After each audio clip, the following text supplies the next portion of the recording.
Hello, and welcome back to the podcast. I'm your host, Hager, in Love. And thank you for joining me today for your AEW Dynamite review for July 22nd, 2020. Um, was a solid show last night. I did not make a special, thumbnail last night. I was studying last night for an exam I have today, but nonetheless, just my face today. So, um, thank you for joining me, and hope you all been safe. The show last night was pretty good, solid show. Um, being removed from Fight for the Fallen, now on the road to All Out. Sammy G is back. Sammy Guevara is back with the Inner Circle. Talk about that over Kingston, who accepted the open challenge of Cody tonight for TNT title. Falls count anywhere between the Young Bucks and the Butcher and the Blade. Bunch to go over. Like I said, I'll go over that as well. Like I said, thank you for joining me. And of course, if you're new, welcome to the podcast.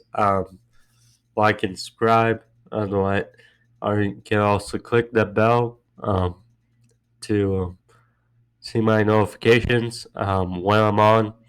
Um, with that, let's get into review, shall we? A bunch to go over from the show last night. And we saw strong with the TNT title match between Cody and Eddie Kingston. Now, Eddie Kingston, they said he was an 18-year veteran, making his first match in AEW. I've heard about him before. I saw a couple of his matches. He's that rough kind of smash mouth brawler type wrestler. And as I saw with his promo last night, damn, he can cut a really good promo. He's almost like that outlaw uh, type of wrestler for AEW. He would work. There's a lot of names, obviously, in AEW, but I think he would fit right along. But this match started off well. So Cody was in the ring already, and then Just Roberts introduced Cody, and then Kingston came out with a microphone, no music, no nothing. He just came out and cut a really good promo. Talked about how Cody said he'd been grinding and no one will outgrind him. And Kingston said that Cody, he grew up around former legends like Arn Anderson. Kingston had it otherwise. Kingston grew up around junkies and alcoholics. And he said he had to grind, he had to survive, and that Cody wouldn't last one day in his shoes. And Arn kept yapping. Kingston said that he swears on his beautiful mother's eyes that if Arn keeps yapping, he'll gouge his eye out. Now, interesting little twist, little jab, I would say, because of course Sunday at the Extreme Rules pay-per-view for WWE, there was the eye for an eye match, Seth Rollins versus Rey Mysterio, that had a ridiculous ending. So that was a nice little plug in there. And then Kingston said that Tony Khan said that he'll grant this match no DQ, but Cody has to accept. So Cody looked at Arn, and then he told Justin Roberts that it's confirmed and they'll change it to a no DQ match. So then all of a sudden, Kingston got into the ring. He attacked Cody from behind, and it was just off from there. They fall outside the ring. Cody. Besides the spot later in the match, Cody's chest had to be really red from the chops that Kingston was throwing.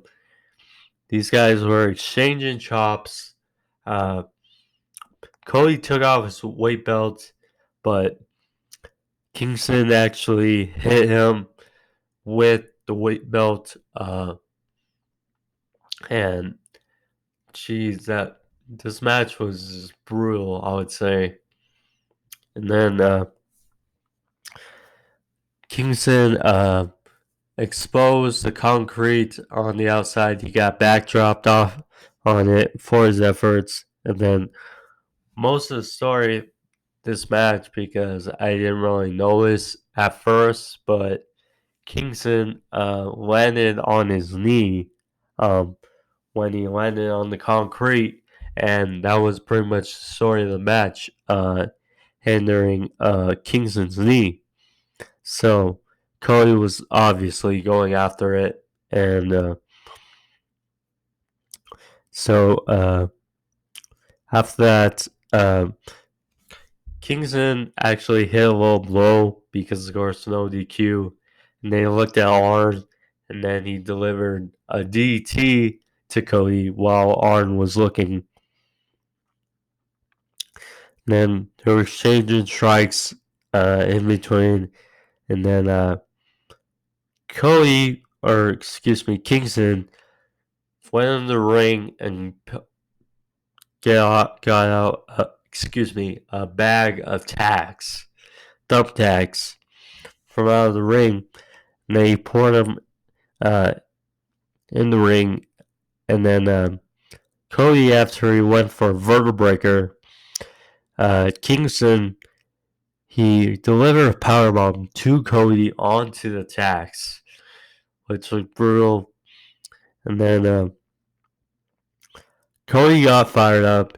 He landed a backdrop on Kingston, landed a clothesline, and then we get to the end of the match. Cody, he was setting up for the figure four because Kingston's knee, and then Kingston tried to slap Cody, try to fight off the figure four. Then Cody landed like 6 slaps to Kingston, and then locked on the figure four while the tacks were right next to Kingston and Cody. And then Kingston tapped out. I mean, like I said, really good way to start off the show. Eddie Kingston, I don't know. Like I said, well, AEW, WWE, Impact, and New Japan are really the only wrestling organizations that are active right now. I'm not sure if any UK organizations are going roughshod right now, because I think if they were, that NXT UK would be working right now. But I mean, yeah, outside those four, and of course NWA is not really active right now Excuse me. So, same with Ring of Honor. So, if wrestlers from that organization want to come in and really show their stuff in AEW and take on the challenge or for Cody's TNT title or its former WWE wrestlers such as Rusev, Zack Ryder, etc., then they can come on in and it makes it more interesting and more unpredictable. Because obviously we saw Ricky Starks and Jake Hager. I mean, I'd like to see more interesting names pop out for the TNT title open challenge. But Cody, he is really solid for this open challenge, and for that, he deserves a lot of credit. So we go from that to, and also good on Eddie Kingston. I hope that I heard he's 38, but nonetheless, I hope that he's being brought into AEW again. So there's that. After that, we got John Moxley promo talking about his match last week with Brian Cage. How Taz deserves the Manager of the Year award for throwing in tile because Moxley was going to tear Cage's bicep again and put him on 6 months of rehab again with the armbar that Cage was in. But still, Moxley also said, what you see is what you get. And once again, the good promo by Moxley. Now, he's going to face Cage again next week, and I'll get into that in a little bit. But Moxley, as we get on the road to All Out, I think it's pretty clear that Moxley and MJF are on a collision course for the AEW Championship. Both are undefeated, so should be interesting. Speaking of MJF, next we got him versus Griff Garrison. Now, Garrison, he has been on Dark, AEW Dark, quite a few matches. I remember against Lance Archer, he actually held his own.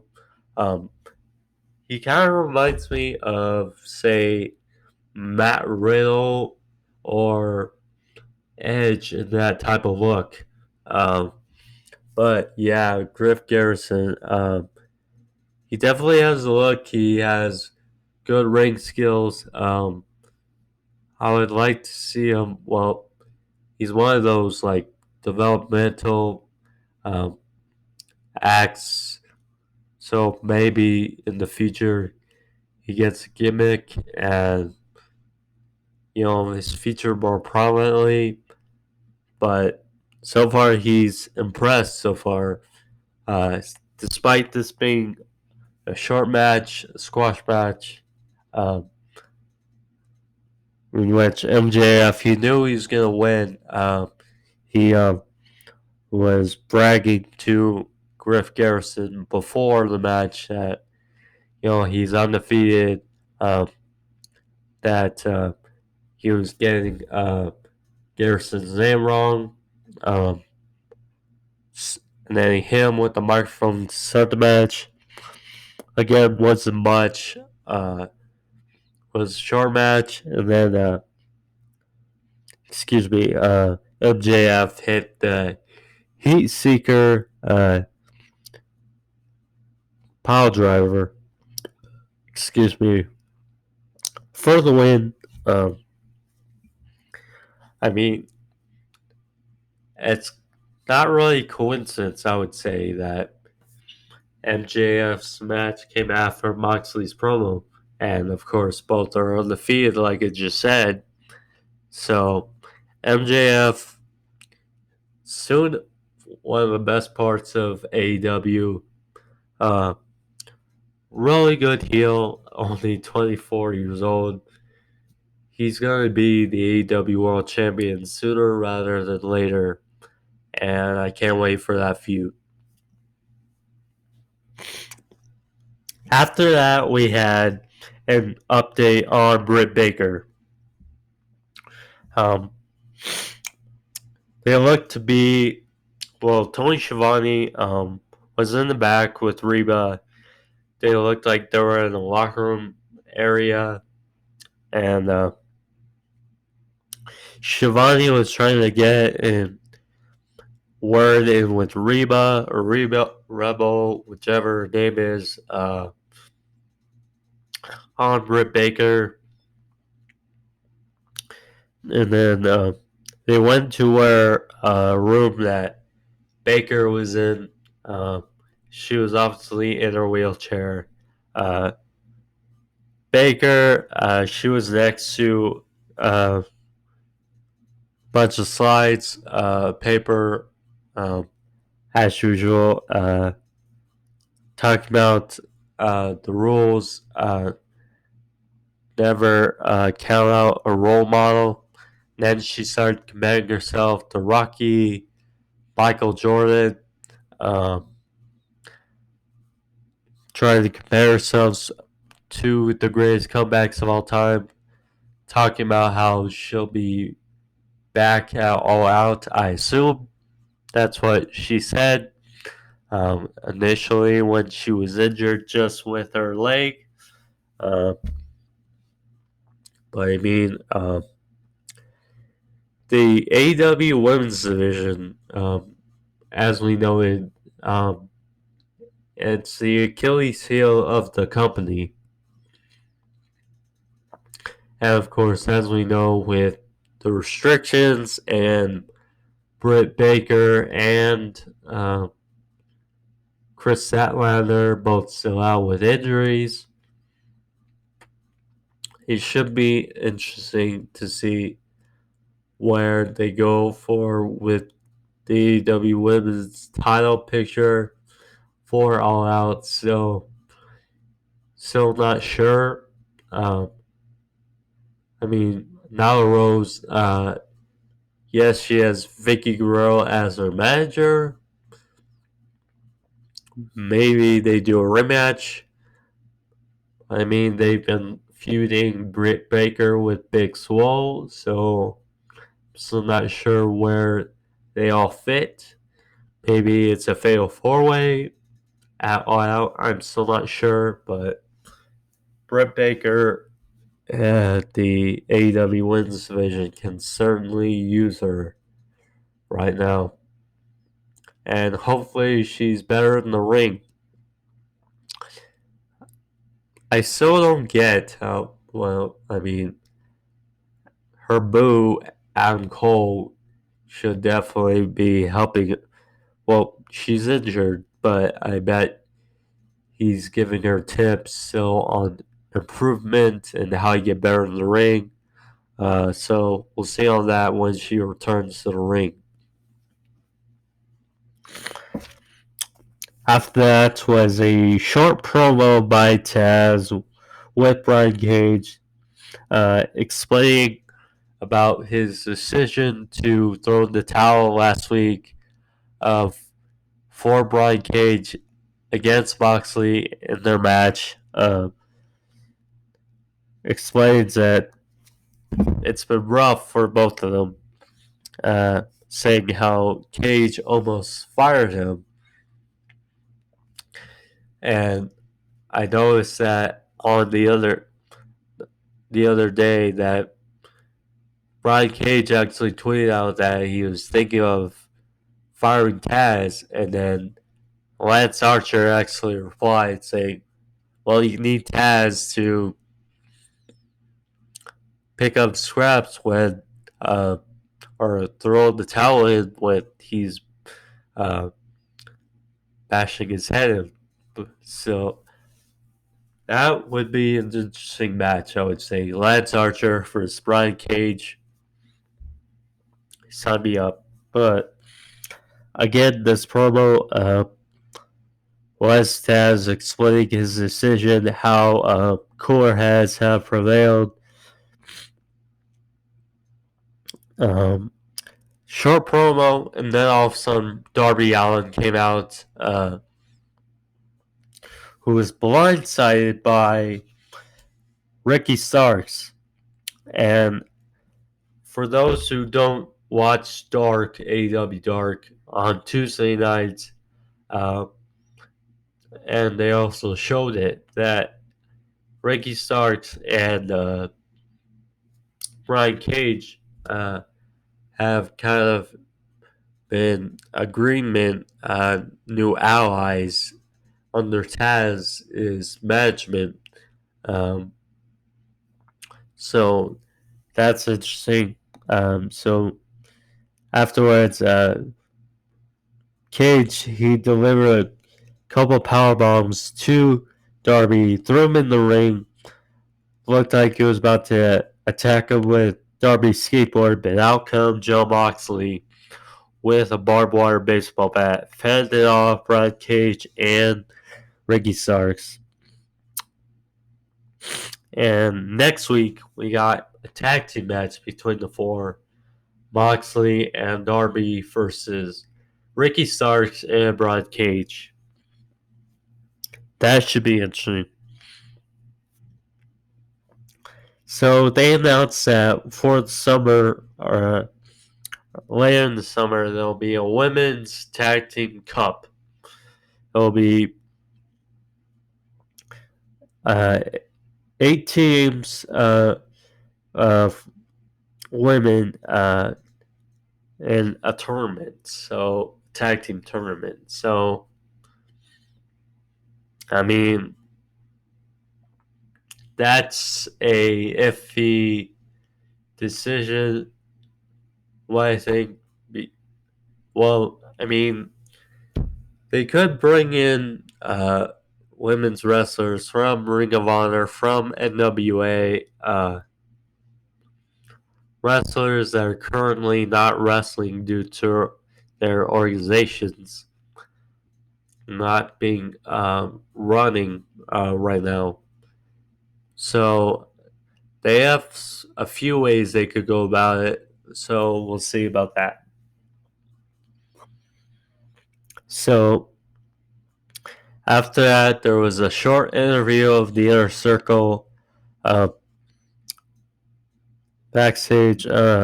Jericho, he talked about how, well, his jacket was so covered in orange juice. He asked Marvez what color is his jacket. He said orange. And he asked what color was it supposed to be. He said white. And then obviously Jericho was so upset. They talked about getting their revenge on the Jurassic Express later in the evening. And then Jericho asked Santana if, do I still smell like orange juice? And Santana said yes. And Jericho obviously disgruntled, and he and Hager walked off, and Santana told Ortiz, it's like, what was I supposed to do? Lie to him? So obviously we're getting that main event later. Afterwards was really interesting. Young Bucks versus Butcher and Blade, Falls Count Anywhere. Now, this was interesting because the Young Bucks, they had a cameraman and a referee, and they went to the kitchen of the Jaguar Stadium, and they found Butcher and Blade. They were cutting meat, because there's Butcher. Butcher is his name with the Blade and Blade. So then they told him they wanted to have the match now. So then Blade washed his hands, and then they started brawling, and then the match started in the kitchen. So that was an interesting way to start. Because, I mean, falls count anywhere.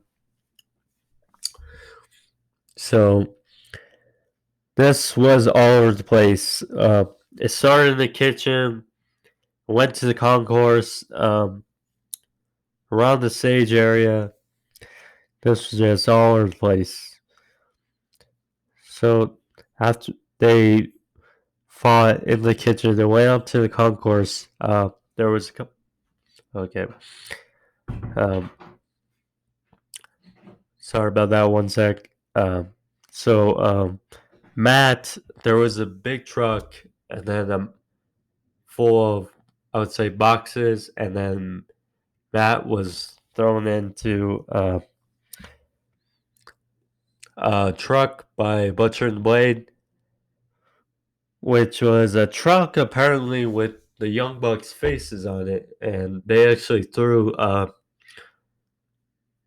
Nick Jackson into the side door of the truck, which was interesting. And then Matt actually hit a tope con hero on Butcher and Blade coming out of the truck. So interesting usage. They fought. So they fought around a concourse food area, restaurant type. Not really sure what was the name of it, but they fought around there. Then they fought around the escalator area. Well, first, they did a spot where actually Butcher was set up on a table in front of this food place, and then Matt actually dived on Butcher through or onto the table, which took out Butcher for a little bit. And then they fought with Blade over by the escalators.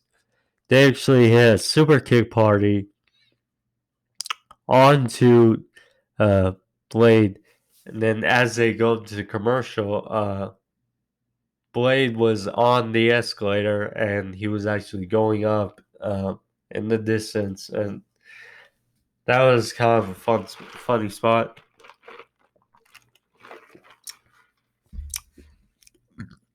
So coming off from break,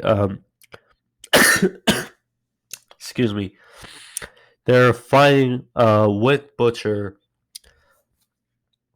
outside the ring, and then they actually set up a table near the barricade area, near one of the corners of the ring.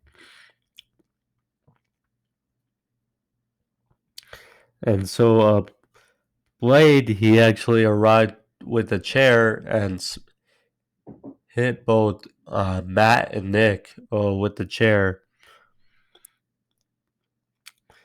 And then so there was actually a cross by Butcher through Matt through that table that was set up.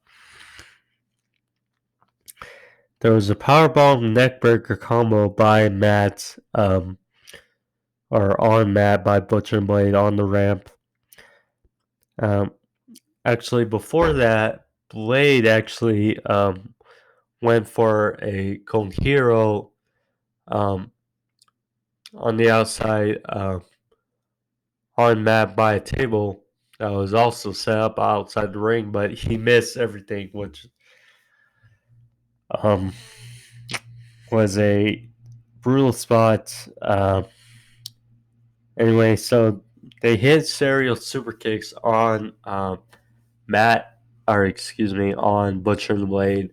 They had two tables set up in front of the tunnels where they come out for entrances. They set Butcher on one table and set Blade on the other.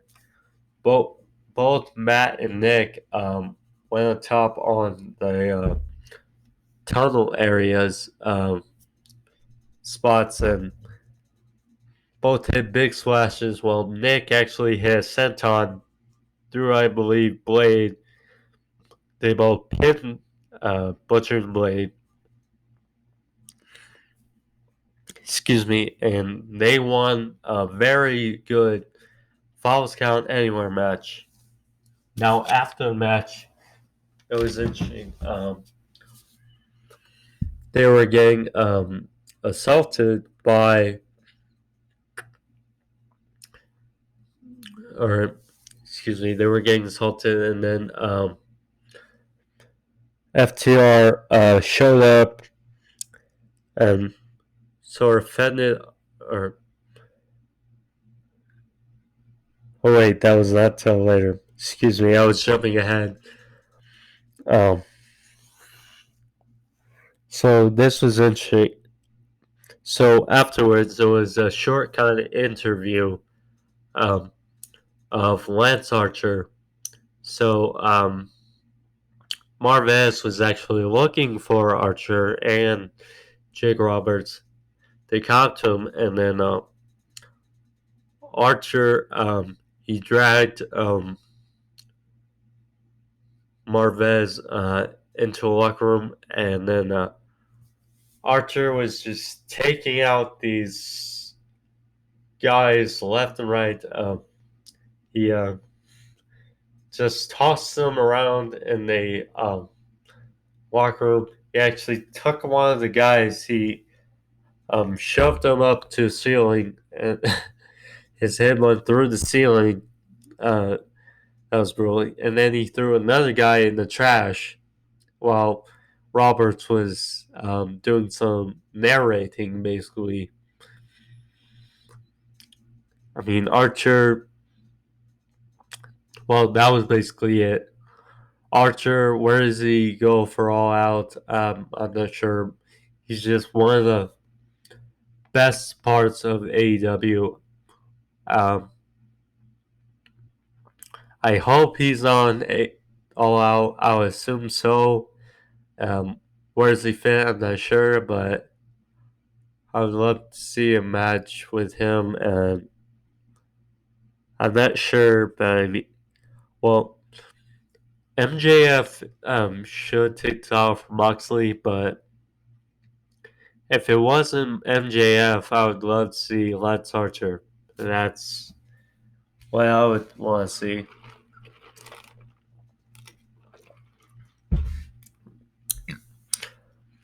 So we go from that to Ivelisse versus Diamante. Ivelisse, I've seen her a couple times. Lucha Underground, Impact. She's good. Diamante as well. She's been on AEW Dark a couple times, I believe. The AEW Women's Division obviously needs names, I would say. So after that, so this match is kind of back and forth, and then Ivelisse, she had the advantage, and then as she was going in for the finish, Diamante rolled her up with simple inside small package, and she pinned Ivelisse to win this match. So interesting. Both could do wonders, definitely, to help the AEW's dwindling women's division. So it should be interesting where they both go. Next, this was kind of where I was escalating earlier when I was jumping ahead. So we got 5 of the Dark Order, who is Alan Angels, versus Hangman and Page. This was a solid match. The rest of Dark Order actually came out later in the match. Angel or 5 actually came out alone to start the match, but eventually Dark Order came out without Brody Lee. Excuse me. So at the end of the match, it was a pump-up power bomb by Hangman for the win. Afterwards, they actually announced that,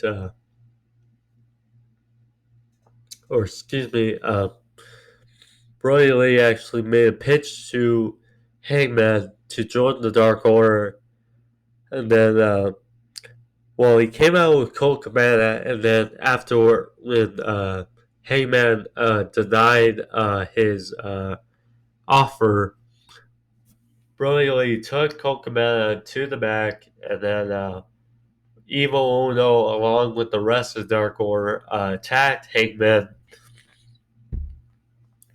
Then FTR came out. This was what I was getting to. They came out with a cooler, fended off Dark Order to help Hangman.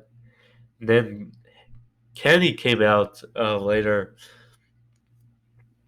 It was interesting because FTR was sharing beers with Hangman, but Kenny didn't really get a beer or from any of them, so that was interesting. Putting a little teases in there.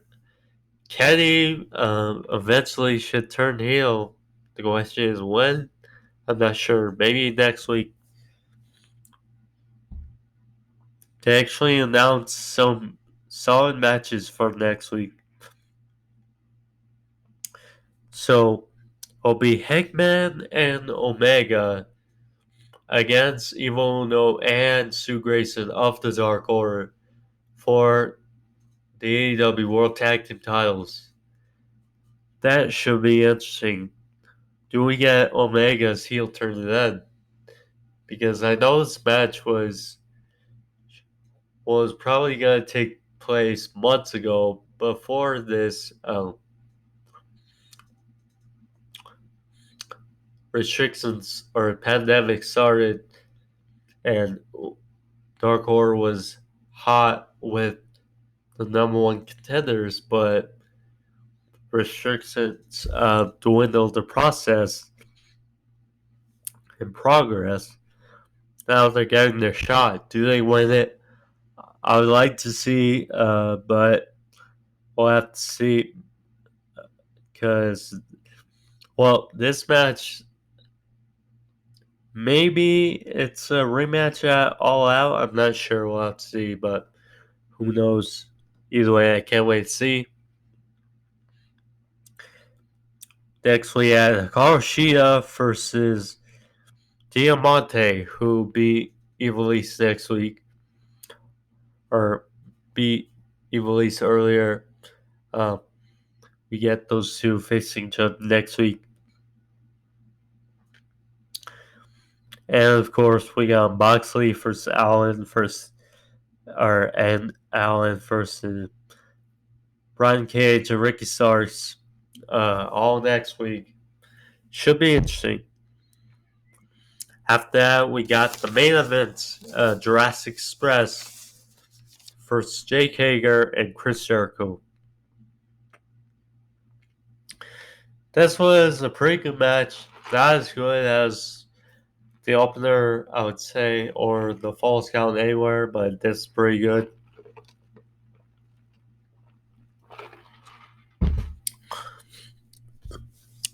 Excuse me. So at the start of the match, there was an exchange between Jake Hager and Luchasaurus, which is interesting. Just think those two big guys finally go toe to toe in the match. So they were focusing on Luchasaurus' left leg. And then, Jungle Boy got a hot tag. He was cleaning house. Tope to Suicide take out Santana Ortiz. And late in the match, there was a crossbody by Jungle Boy for 2. So later in the match, it pretty much broke loose. It was interesting. The ending was odd, but you got it after you saw it.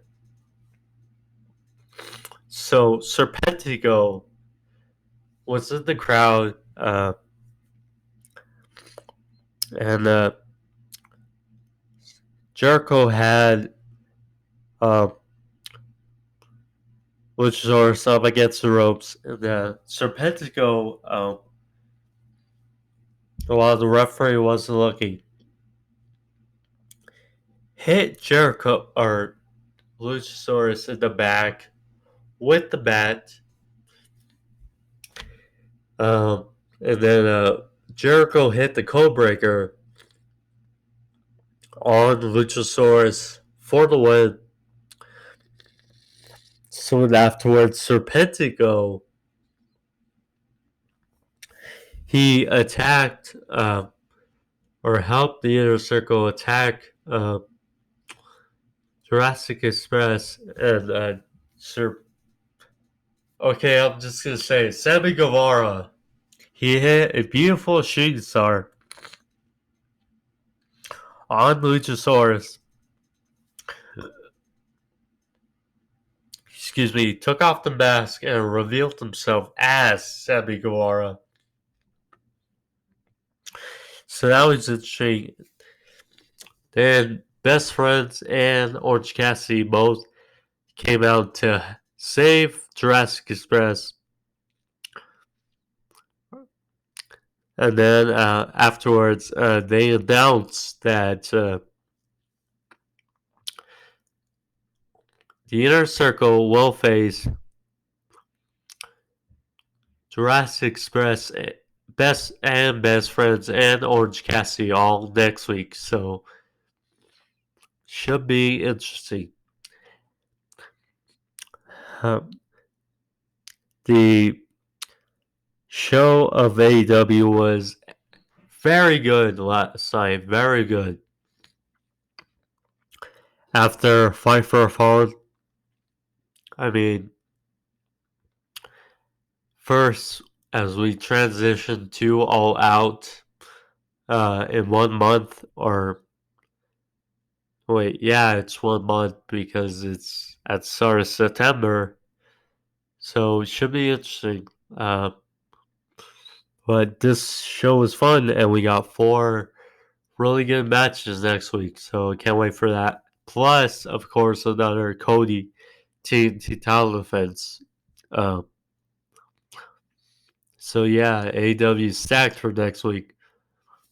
So with that, thank you all for joining me. I hope you guys enjoyed it.